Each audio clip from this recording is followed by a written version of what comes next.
Manchester United fans will tell you that Old Trafford is the theatre of dreams. Will allow me to now introduce you to Deepdale, home of Preston North End. Voila!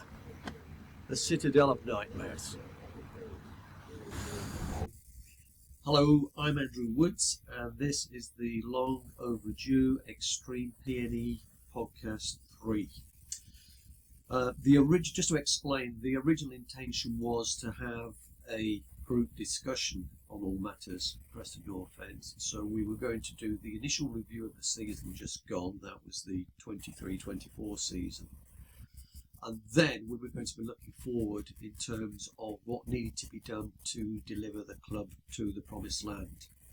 But because of people not being available, I've decided I'm not waiting anymore. We're now in early July, so I want to get this out as fast as possible. And so today you'll just have to put up with me talking to camera.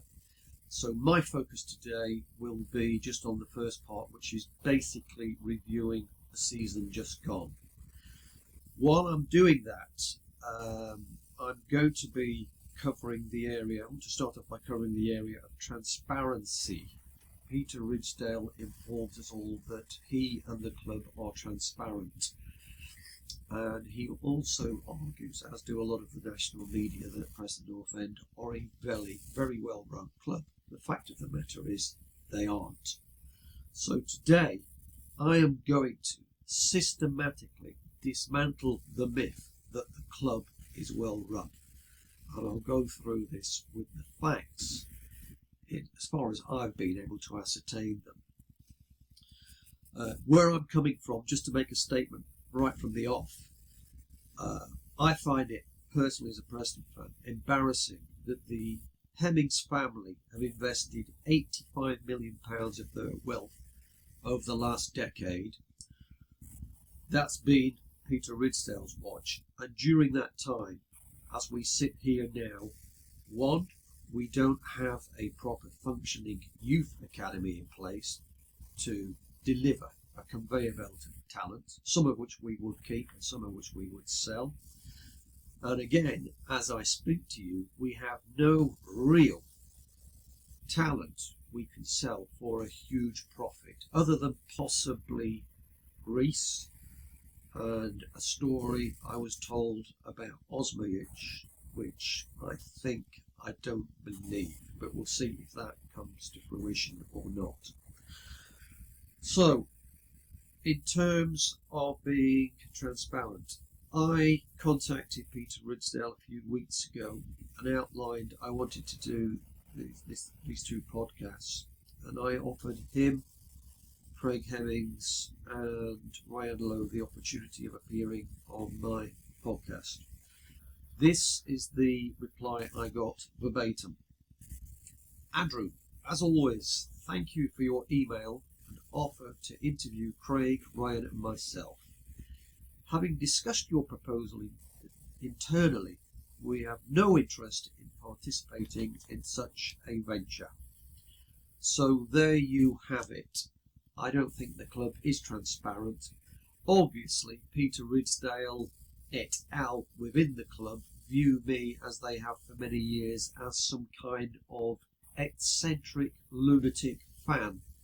What was it, Peter? If you're watching this, you said to me, you accused me of being deluded. As we go through my analysis, I'll prove to everybody listening or watching this that you're the one who's deluded and not myself. And the proof is in the pudding, because I've been banging on the club, arguing for you to go the trader concept route, which many fans understand what I'm talking about, those who used to attend the shareholders meetings when I would always be the one to stand up and ask the hard-hitting questions, while most of the others were just sat there asking, and if they did ask a question, it was how many hoops there were going to be on the socks. Fantastic questions, and that's part of the problem at Preston. So, that's what's going on there.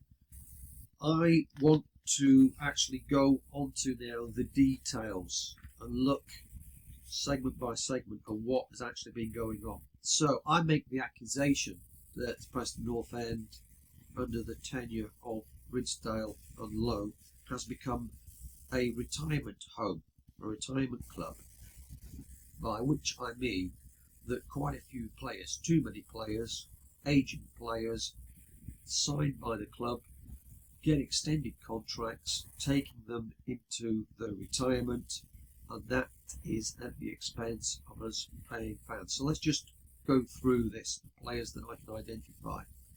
So we have Cornell in goalkeeper. We signed him at 30. He's on contract until about 32 or 33. He's earning about £80,000 a year.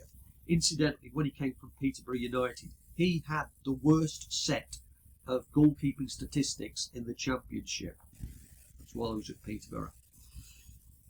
80k on him. Hughes, very solid defender, left back, originally converted to central defender. Signed at 26. His extended contract will take him up to 32, and he'll be on about £300,000 a year. Lindsay signed at 26. His extended contract will take him up to about 29-30. He'll be on £600,000 a year. Cunningham, who we've now released, he was re-signed at the age of 32, taking him up to 33. I estimate he was on about £250,000 a year.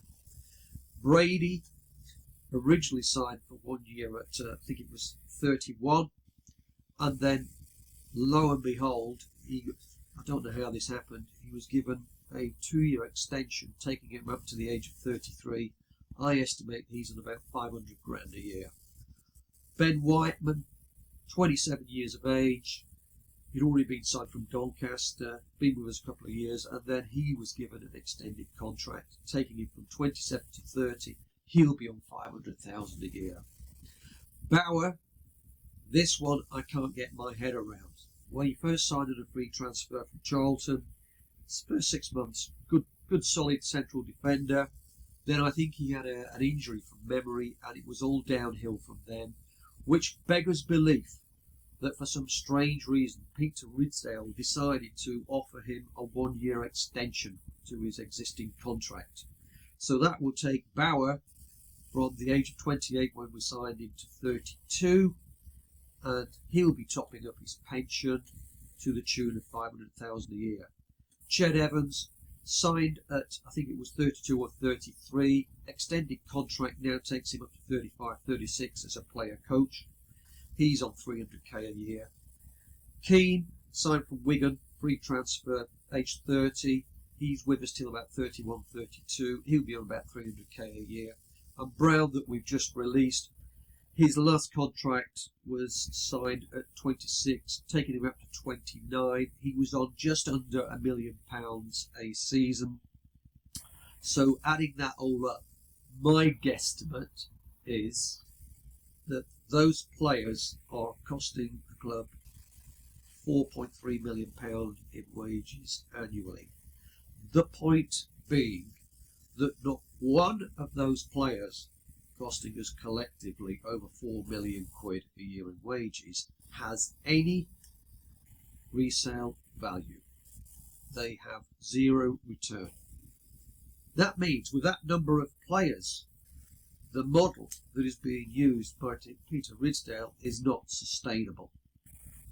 Far too many players there who are on easy street, easy contracts, given out easily, far too easily, extending them into their retirement. And we fans, you watching this, we are the ones paying for this. And as I say, that is not a sustainable model. So there goes one of the myths about this being a well-run club. Now, let's just look at the transfer record that's happened under Peter Risdale and various managers. Talking about Alex Neil, McAvoy and Ryan Lowe. So it will be pointed out by Risdale that, well, I generated £7 million from selling Robinson, £9.5 million from selling Hugill, and £3.5 million from selling Cunningham, which is correct as far as I can ascertain the situation. However, we need to view this in its total context, which I'm now going to do. So, Peter Risdale will say that he's generated something like £24.3 million profit on those players. But this is the reality. It's a different story. I estimate when Brownhill was given away by the club, because Alex Neil didn't want to re-sign him, he went to Bristol City apparently on a free transfer or for a nominal fee, and in the end, after being developed by Bristol City, he was eventually sold to Burnley for £8 million. Ben Pearson, in a conversation I had one midsummer period with Risdale, he told me he'd had a £10 million offer for Pearson. He turned it down. He thought they were going to get £12 million for him. In the end, he went for £1.8 million. Ben Davis went for £1.5 million. Ty Dolan given away for nothing, and if we're to believe media, apparently Luton Town have just offered something like £3 to £4 million for him. We gave him away on a free transfer. I tried contacting Risdale to let him know that myself and my German friend were prepared to finance Dolan's wages for one season until the club saw sense, but I was told it was too late. He was on his way to Blackburn Rovers. I will give Peter Risdale one positive review here, and that is Joe Garner. He was sold to Rangers for, I think it was £1 million. So the net situation on the trading with players on Peter Risdale's watch is, I estimate that £24.3 million was generated in sales. Then that's turned into a negative, and this is how it happens. I've just outlined it, but I'll confirm it. I estimate we lost £10 million on Pearson's sale, £6 million on Davis' sale, £8 million on Brownhill, and £4 million on Brown. That means £24.3 million profit, as Peter Risdale would argue, is turned into a £3.6 million loss. It gets worse. Let's just look at the list of players that were signed after Robinson, Hugill, Cunningham was sold. It's a list of shame, basically, because most of these players I'm now going to read to you. They've generated a loss. So let's skim through this as quickly as possible. Barcusa bought for 50,000, went on a free transfer. Rafferty bought from Mighty Rochdale, 50,000, left on a free transfer. Woodman signed for 500k. We don't know what's going to happen there. Same with Frokia, 1.2 million, and Osmic, 2.1 million. We've yet to see what's going to happen with those three players. Hopefully it will be good news and we get some big offers for them, but I'm not too convinced. Back to the losses. Bayliss, £1.8 million given away on a free transfer, loss of £1.8 million. Bowden signed for 500,000, given away £500,000 loss. Malt signed for 500,000, given away for free, £500,000 loss. Josh Harrop signed for Manchester United, in total £1 million, given away, free transfer, lost £1 million. Jordan Storey signed for 750k from Exeter City. We don't know what the situation is with him. Burke signed from Ireland, 200,000 given away on a free, £200,000 loss. Reese signed for £1.2 million. We've yet to see what's going to happen on that one. Hopefully that's good news. Dwayne Holmes, 100k. He'll probably end up going on a free transfer in the end. The trio of Irish players signed: Boyle, O'Connor and Horgan, 250k in total. All three of them finally released on a free transfer, losing £250,000. Jaden Stockley signed for £750,000. In the end, as far as I could ascertain, sold to Charlton for £300,000, giving a £450,000 loss. Sean Maguire signed for 100k, released free, lost 100,000. Ripley, not sure about this one, signed possibly for 250k, given away on a free transfer, £250,000 loss. Potts signed for £1.4 million, being a good, reasonable side servant, and in the end he will end up going on a free transfer because he'll be something like 32 when his extended retirement club contract comes to its conclusion. We should also factor into that the insane signings of the aging retirement club. Perfect examples: David Nugent on a 2-year deal that lost the club £1 million, and Scott Sinclair signed from Celtic when he was 31, I think, taking him up to 33. That lost us £2 million in wages. Incidentally, I was up in Glasgow when that signing was going to go through. Had a conversation with 2 Celtic fans who told me first season at Celtic he was fantastic. Thereafter it was an unbelievable decline in performances, and they told me, 2 Celtic fans, he would not be up to the demands of championship style football. Allow me then to, at this stage, summarise the Risdale trading record. To date then, it looks like he's generated something like £24.3 million in player sales, of which I estimate £12.6 million was reinvested in signing new players. I've gone through the list of them.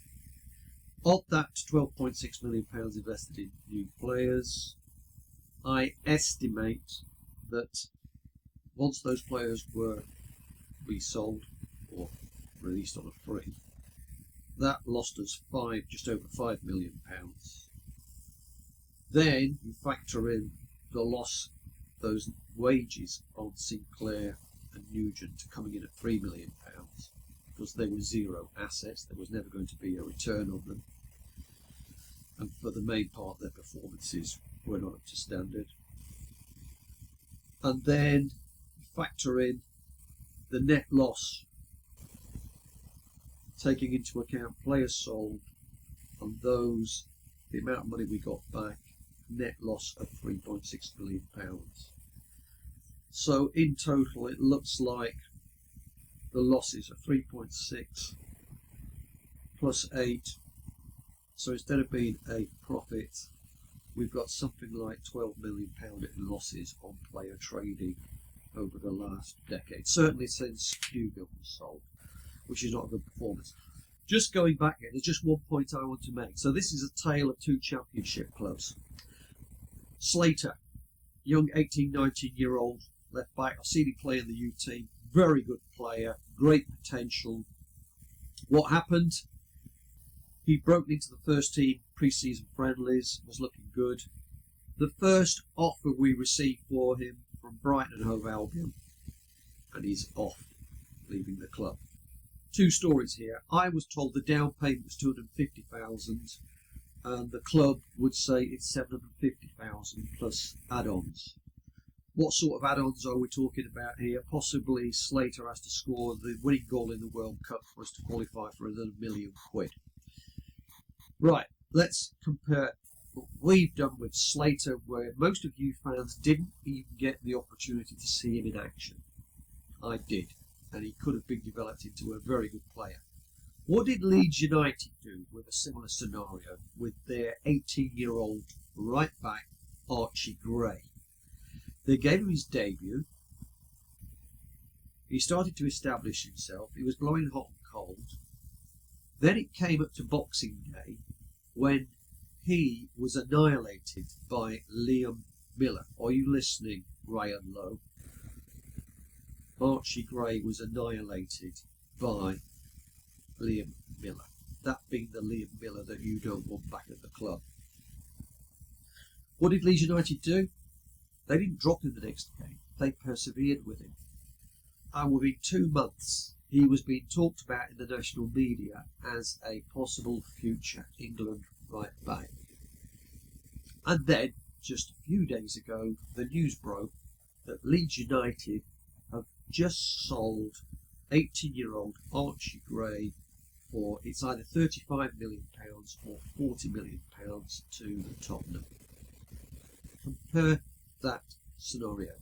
Leeds United, 18-year-old, they persevered with him, even though he had some poor performances, but they stuck with the lad, and he came through with flying colours to be talked about as an England international, generating £40 million.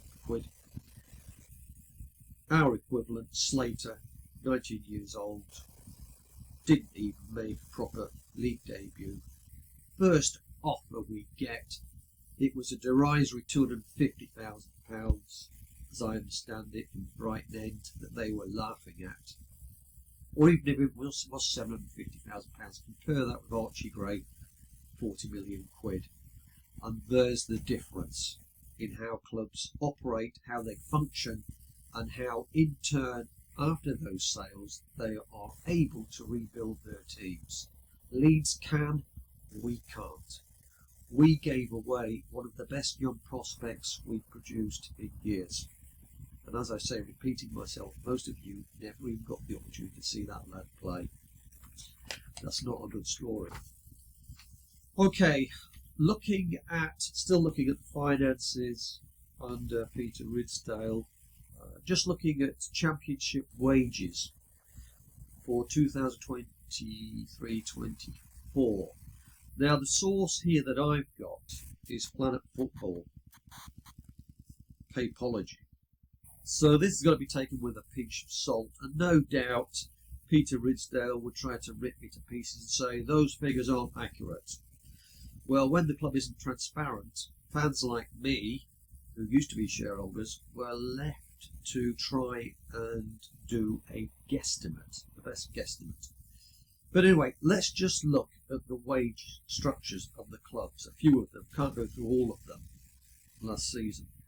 So top three, Leicester City were reportedly 60 million quid wages, Southampton 40 million pounds, Leeds 39 million pounds, Norwich were 24 million. Then we come down to our level. It's reported that Preston were 10.9 million pounds. Well, interestingly, Ipswich, who just made it to the promised land in their first season being back, no consolidation for that club. They went for it straight away, and they've made it. Their wages apparently were just £500,000 higher than ours, coming in at something like £11.4 million.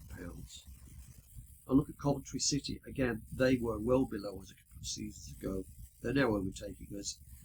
It's reported their wages were lower than ours at £10 million.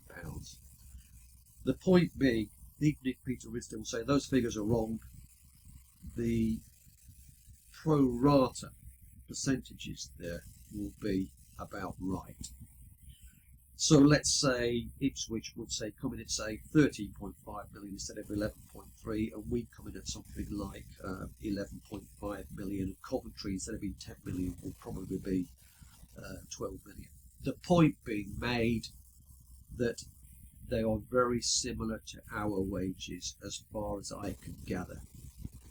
And the point I should make is that both those teams, Ipswich and Coventry, have completely outmanoeuvred us and outperformed us.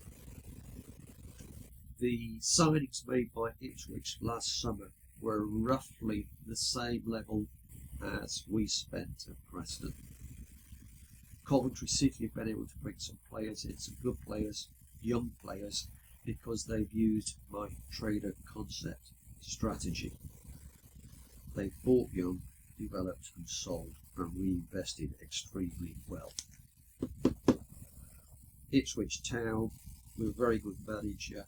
Just to summarise, wages not massively different to ours, and they invested the same amount of funding signing new players as we did, and they've just gone back into the Premiership in their first season back. Meanwhile, we continue to consolidate. It's not consolidation, we're stagnating, we're going backwards. So that's a quick review of the championship wages. I acknowledge those figures may not be exactly correct, but it establishes that we're very similar in our wages with Ipswich and Coventry City, both of whom have completely outmanoeuvred us in results and also in terms of their performances. Much more entertaining teams to watch than our team. Now just going on to another point. which concerns the actual revenue being generated by the club. So I've got here the list of clubs and their commercial revenue. I won't go through all of them, but I'll go through a few key clubs, see what they've been doing. So I think we're looking here at 2022-23. Let's just look at the top 3 clubs. This is commercial revenue.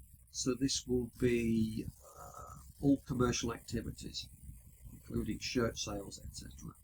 Bristol City, £19.5 million. Norwich City, £15.7 million. Stoke City, £13.2 million. Middlesbrough, £10 million. Let's go further down the list. Rotherham United, £4 million. Millwall, £3.7 million. Luton Town, £3.2 million.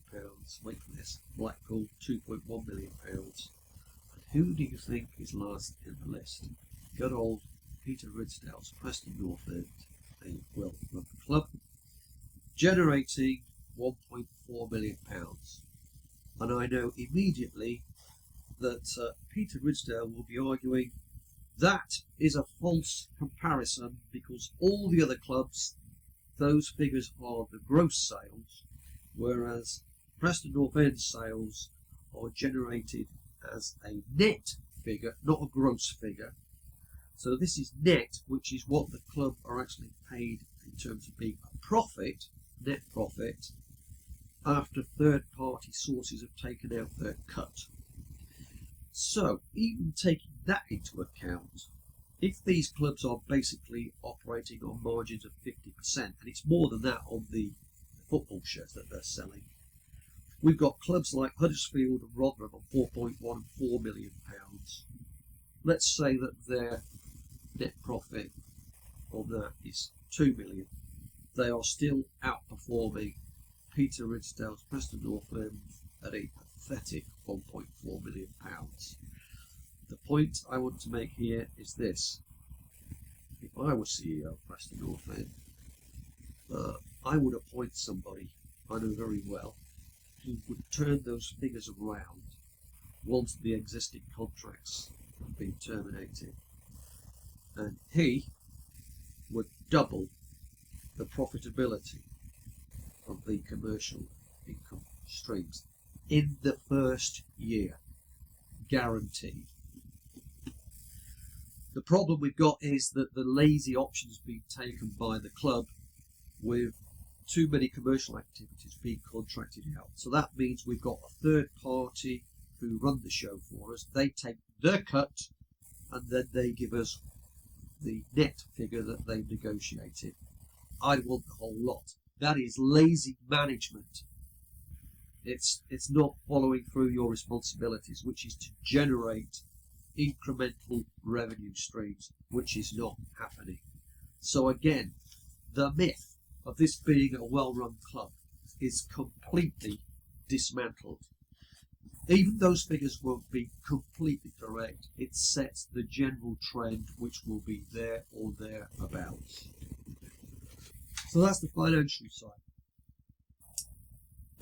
And one point I wanted to mention here is regarding my much maligned trader concept that I've banged on about for over 30 years, and I know that the likes of Risdale and others within the club view me, as I said earlier on, as some kind of eccentric lunatic fan. Well, I don't think they're laughing now, because Brighton and Hove Albion, they employed my strategy, and last season I believe they were the only Premiership club to make a net profit of I think it's £129 million. They used the trade concept, identify young talent, spot it, identify, develop, sell, repeat. But they've taken it to the next level because they focused on the South American market, with the young players coming through there. However, looking back to another club that's followed my strategy, Brentford, they were well below us about a decade ago, 12 years ago. Their attendance is nowhere near ours. By using the trader concept, they have completely outmaneuvered us, and they are a well-run club, and they are now firmly established as a Premiership club, and that was all achieved by using the trader concept. So I don't think the powers that be within Preston North End should be laughing at me, because my arguments were proven correct. Going for older players, it doesn't work. It's just a net loss on the club. And as I say, with the Hemmings family, I'm personally embarrassed when I keep reading about the Hemmings family have just injected another £1.6 million into the club. It goes on and on and on. £85 million invested by the Hemmings family over the past decade, and nothing to show for it at this moment in time. It's embarrassing in the extreme. This club, after the Hemmings have provided the initial investment, should have become self-financing, but we're nowhere near that. And it's Peter Risdale relying annually on the Hemmings family underwriting the losses at the club. Embarrassing, humiliating, it shouldn't be happening. Where are the new incremental revenue streams? It hasn't happened, has it? Okay, so that's the situation with the club's finances. Now, next in the firing line is our Risdale and Lowe. And what I'll do is I'll start off here before analysing his performances last season and what's been going on to date. I just want to pick out a few quotes from Risdale and Lowe that were in the LEP. So this one's a corker. I quote, "It will be an attacking brand where we want plenty of shots and attempts at goal. If we do that, well, we'll run more. If we do that, we will win more than we lose." I think that was the 7th of December 2021 in the LP under Dave Seddon. Here's another corker from Risdale and Lowe. "I attack with 6 and defend with 4 and a goalkeeper. I really go gung-ho at times, just making sure we keep the back door locked down." Another quote. "Maybe 1 or 2 players have had the shackles on them and don't want to run forward just in case they leave a gap behind them." Another one. "I've looked closely at the squad and the fan base, and we want to excite. We want fans back in the stadium. They probably haven't had the best of times of late, and we want to bring the good times back." Well, those are the quotes. I'm not making them up. Those are actual quotes. And I would argue we've had to endure the opposite to what we were promised. Right, let's break this down. Risdale and Lowe's team selections. Right, we had Woodman signed for us. Sounded initially like a good signing. However, when he's lost form, our backup has been what I would call a clown goalkeeper, Cornell, who, when we signed him from Peterborough, had the worst set of statistical records in the Championship for goalkeepers. And we signed him on a free transfer. That was bad enough. And to make it even worse, he's been given an extended contract.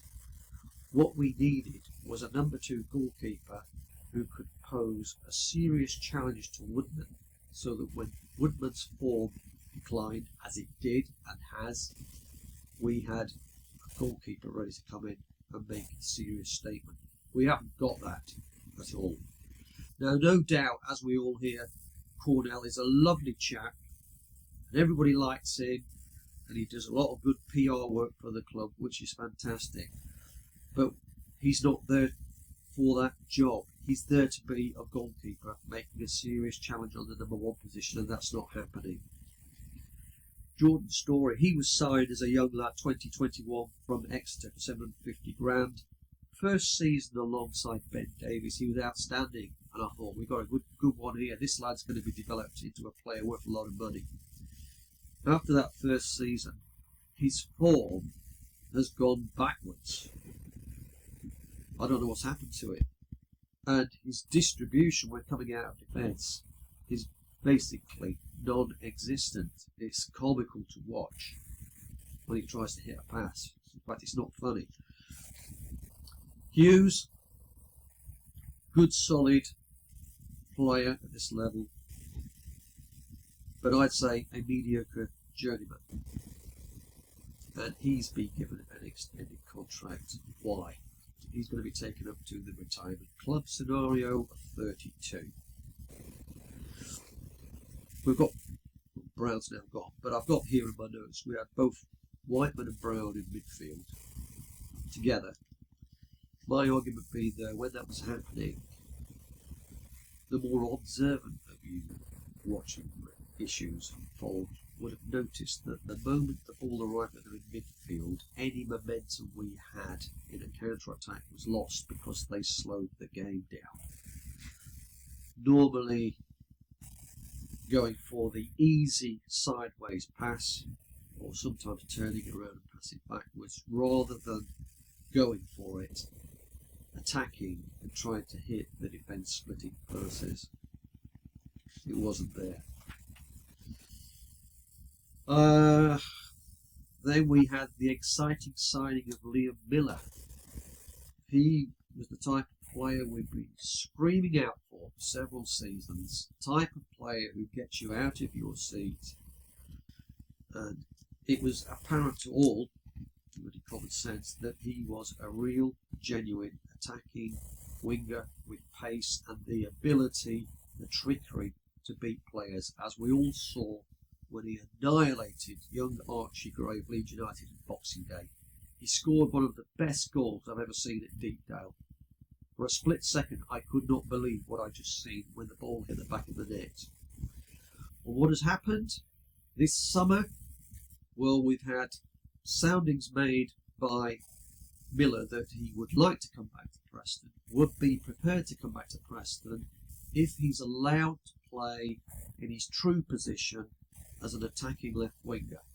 And then we have Peter Risdale quoted in the Evening Post, Xtreme Post as it's now called, making the statement, it's not possible to re-sign Miller because he wants to play as an attacking left winger. Shock horror.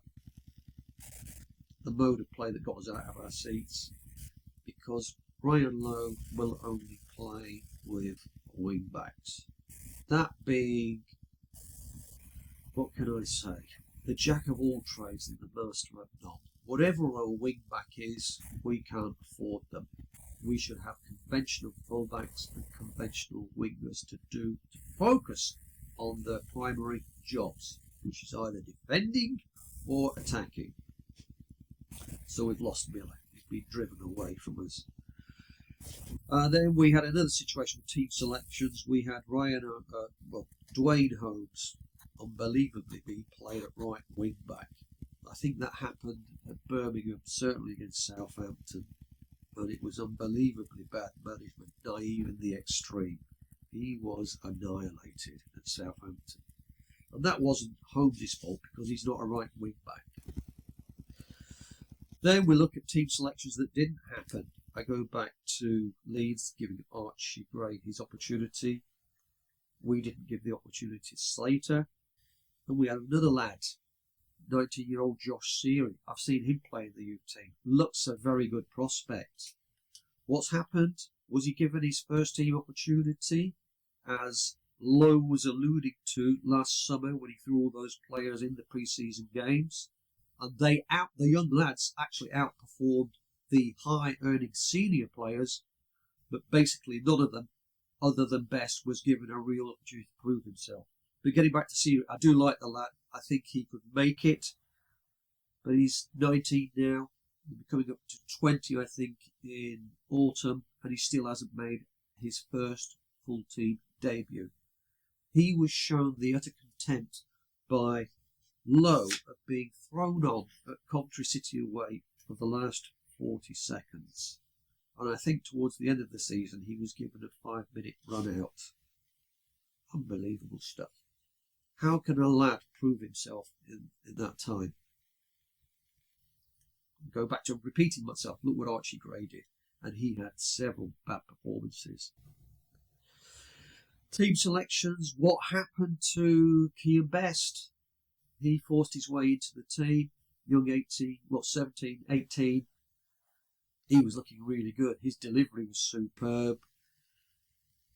He was the type of player who was being caught out of position, but he would learn from those mistakes. And he's not being given the opportunity to learn from those mistakes, because I think it was after 8 games he was summarily dropped, from which point our performances went into terminal decline. I know he had an injury mid-season, but in the latter part of the season he could have been brought back and given a good run out to prove he was up to championship standard, but the questions were never asked properly. He wasn't given the real opportunity to prove himself. So team selections there, not impressive by Ryan Lowe. It gets even worse as far as I'm concerned with the team formation and tactics. When Lowe first came in, he proudly announced he was going to play 3-5-2. Immediately, on the basis of what we'd just endured with Alex Neil and McAvoy, I knew instantaneously 3-5-2 would morph into 5-3-2, as we would be forced to endure an ultra-negative mindset. And unfortunately, that is exactly how it turned out to be. Am I right in what I'm saying? Remember those quotations I made about wanting to play exciting football? I attack with 6, I defend with 4. Well, listen to what's happened in the season just gone. I repeat, it wasn't 3-5-2, it became 5-3-2, which culminated in terms of the teams in the championship, where we were the 22nd worst team for actually generating shots on target. I repeat, 22nd out of 23 teams. In terms of accurate passes within a match, we came in 21st worst team in the championship. Accurate crosses within a match, we were 19th worst. And listen to this one. Actual touches in the opposition box, we were 22nd worst in the championship. The source for that information is FOTMob, I think it is,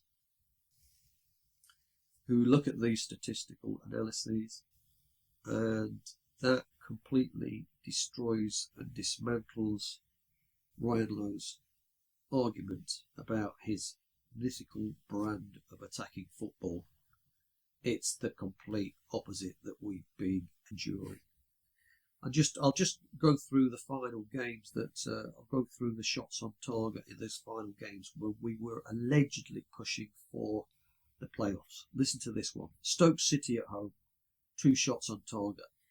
Birmingham City away, relegation threatened Birmingham, and they did go down, 1 shot on target. Watford away, nothing to play for. We were supposed to be going for it. This is when we play Watmouth in midfield, 1 shot on target. Huddersfield at home, the first 60 minutes, 1 shot on target before super sub Osmajic came on and exploded into life and scored his hat-trick in 7 minutes. That was the exception to the rule, as we discovered subsequent to that, when Osmajic was basically AWOL. Norwich City at home, 2 shots on target. Southampton away. What a dreadful performance that was. Embarrassing in the extreme. 1 shot on target. QPR away. Relegation threatened. 1 shot on target. And that debacle of a performance against Leicester City at home.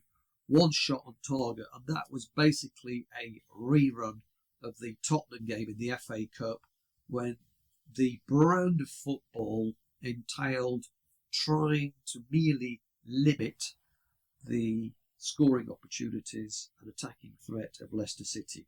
That was the Ryan Lowe brand of football that evening, which was embarrassing in the extreme.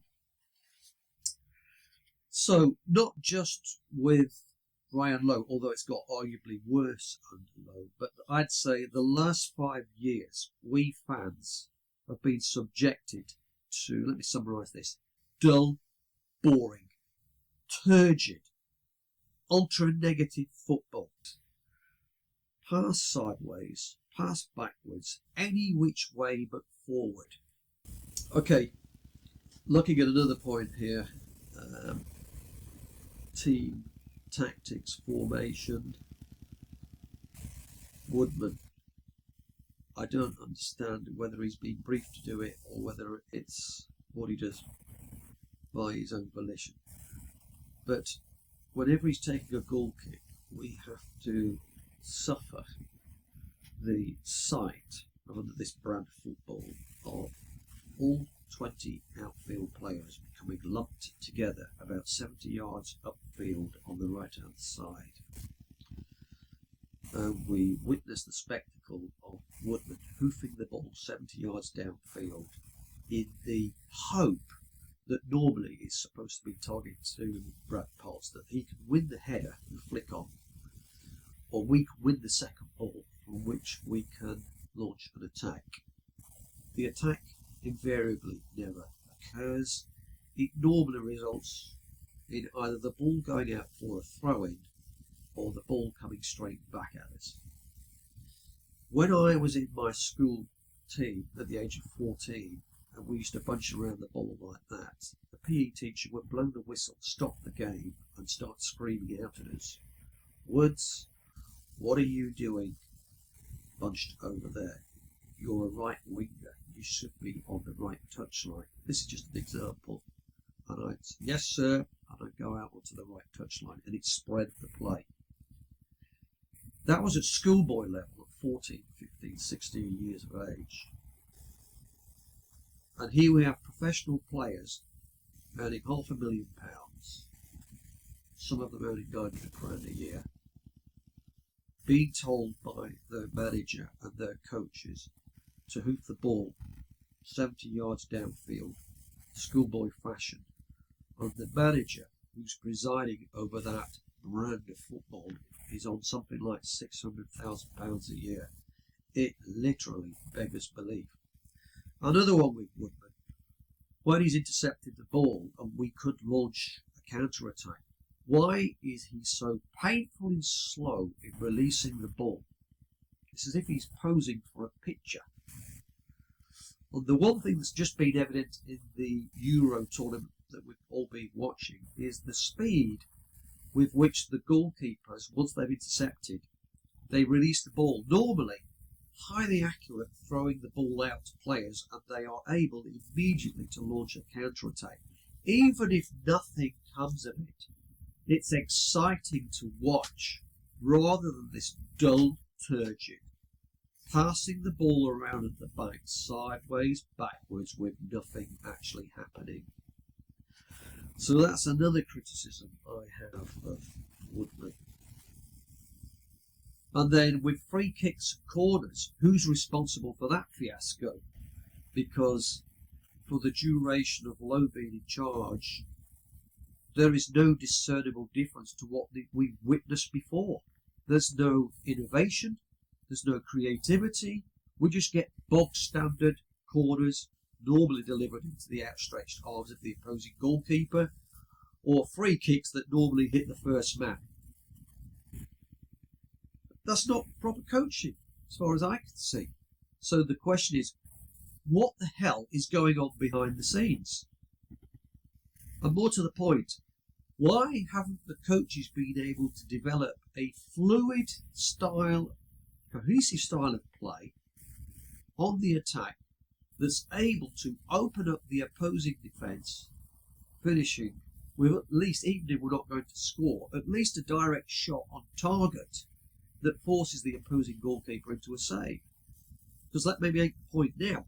Many times, too many times, We're approaching first half, 45 minutes, and we are lucky if we've seen Preston get one single shot on target that's worked the opposing goalkeeper. That's truly unacceptable, but it's going on. So questions there.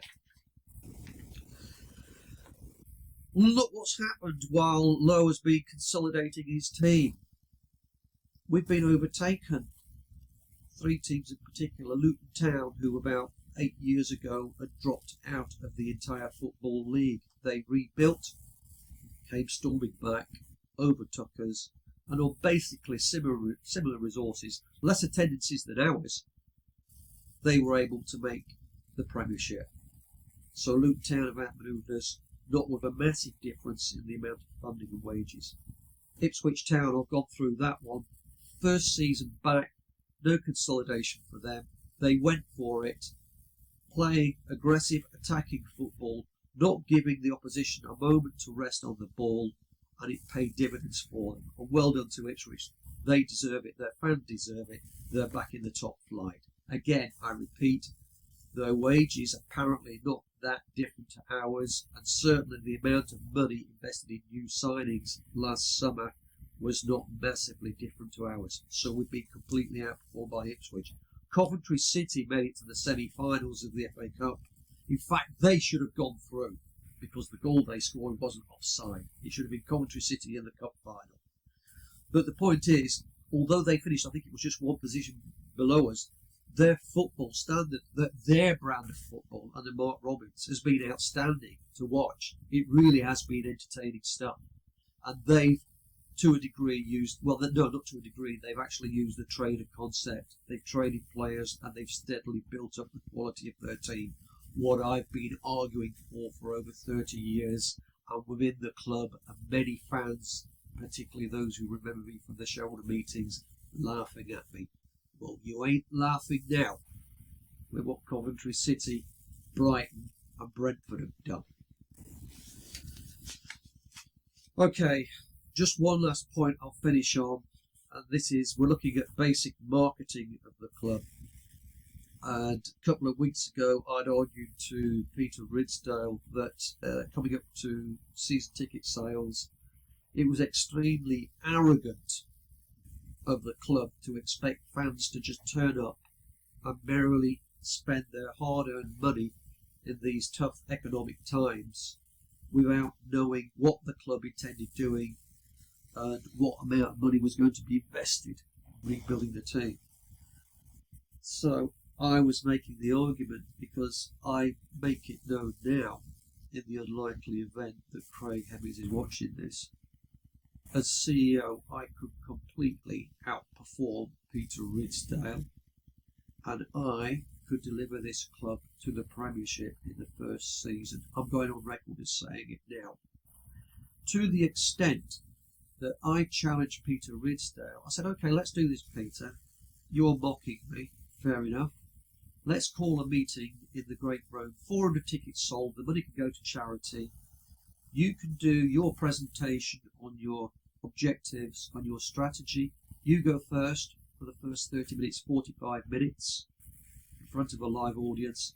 I'll go second. Many of the people will be heckling me. I'm used to it. It's no problem to me. And then at the end of that, we'd have a Q&A session, all to be filmed live, unedited for about 90 minutes, and then to be put up on either my website or on the club's website for everybody to see. And that would be the fans. You want them to spend their hard-earned dosh. They would have a clear view of what the club intended doing and how they were going to do it. Well, let me tell the fans now, me being viewed as this lunatic, eccentric fan, Peter Risdale turned down the offer on the pretext that he didn't want to embarrass and humiliate me. I don't think that's the case. I think it would turn out to be the opposite, because, as I call him, Teflon Pete, he performs very well actually when he's grilled, as if, by the Lancashire Evening Post and the journalists, professional journalists at Radio Lancashire. it's not robust questioning. And if any of those journalists do tread into the realms of being more robust, we get Risdale, or particularly Risdale and Lowe, reacting very aggressively. They don't like it. So how would Peter Risdale react when he's confronted by Andrew Woods going for the jugular? And some answers would not be acceptable, and I would pursue them to the nth degree until I got a proper answer. That does not happen. That robust level of questioning does not happen with the local media. So he's not being held accountable. That was an offer. Many fans could have come along and tried to ridicule me, but I'll argue it would be the other way around. Just simple marketing idea. Just looking at the kit. I've seen the kit. My instant reaction is, what the hell have we got on our hands here? We have the sleeves with some, I don't know what they are, some vertical blue and white stripes. I don't know what that's all about, when they should be blue and white horizontal stripes going around in a circular motion. And I didn't even detect it at first because it's barely discernible. There's a faint sash that goes from left to right that you can hardly see. And I'm left asking the question, what the hell is that supposed to be? Because I didn't notice it at first. They should have just gone for a plain, understated shirt. In fact, this season I would have reverted to Real Madrid all-white style just for one season to see what the reaction was. But the point I want to make here on the kit, this is basic marketing. Rather than the powers that be within Preston North End deciding what the kits will be, I would invite local people, designers, to submit 4 kit designs for home, 4 kit designs for away. The best 4 of each selected internally will be put up on the club website, featured by the Evening Post, and then fans would vote on it. So it would be the fans who actually decide the kits that will be worn the next season. There's no arguments about that. You fans voted for it. And the winning designs would not be known until the date of release. And the date of kit release would be mid-May at the latest. Why? So that you catch the early summer market when many fans going away on holiday love to parade around the seashore wearing their football shirts. So you would catch that market. That's a market that we've lost for the last several seasons. That's just simple basic marketing, and it would create interest amongst the fans during the summer period. I've put that idea to Peter Risdale, but he thinks it's ludicrous. There you go. Fans communication, well, it's divide and rule, because we do have some kind of committee that interact with Peter Risdale and the club on all matters non-strategic.